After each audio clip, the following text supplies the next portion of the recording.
Mga katrops, welcome back ulit kayo sa aking channel Sports React PH at ngayon na ay pag-uusapan natin ang balitang wala pera na daw makakatalo sa Boston Celtics kapag kumpleto ang kanilang lineup.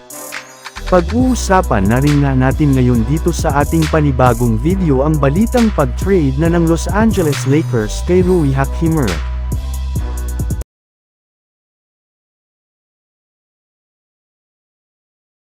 Napakadali nga mga katrops, para sa Boston Celtics na makabalik sa winning column matapos nilang tambakan at talunin kahapon ang kupunan ng Miami Heat. Ni hindi man lang nga nila ito pinaporma matapos mag-struggle ng gusto ang lahat ng mga players ng Miami dahil sa depensa ng Celtics. Masyado rin nga silang nahirapan pa mapigilan ang ilang mga ginawang plays dito ng Boston. Kaya unti-unti nang ang ilinaw ngayon na kapag kumpleto ang lineup ng Celtics sa kanilang bawat laro ay nagiging madali lamang nga para sa kanila na manalo.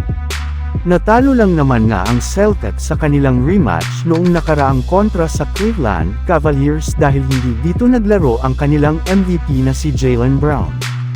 Ibig sabihin, wala talaga silang panama dito kapag hindi kumpleto ang kanilang lakas. Pero once nga na magkatapat silang muli ng Cavs at kumpleto ang kanilang lineup ay meron nga talaga itong kalalagyan lalo na pagdating ng playoff sa isang best-of-7 series.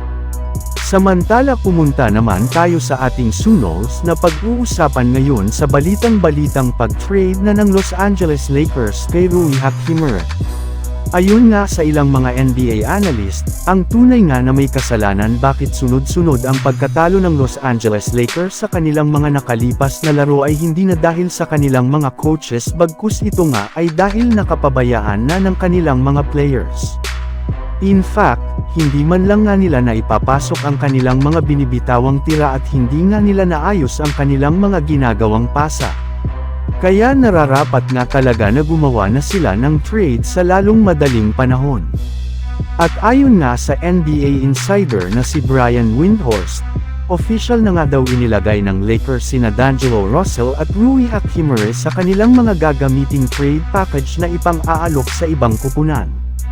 Kahit man nga masyado silang naghihinayang sa dalawang ito dahil sa laki ng iniaambag nila sa Lakers ay wala rin naman nga kung magagawa dito ang kanilang team dahil kailangan pa rin nga nila na gumawa ng malaking move as soon as possible kung gusto man nila maging competitive at manalo ng kampyonato. Lingid nga sa inyong kaalaman, mga katrops, kabilang rin naman nga sina D'Angelo Russell at Rui Hachimura sa mga players ng Lakers na merong mataas na trade value at in demand ngayon sa trade market kaya babagay nga sila na i-offer sa ibang mga kupunan.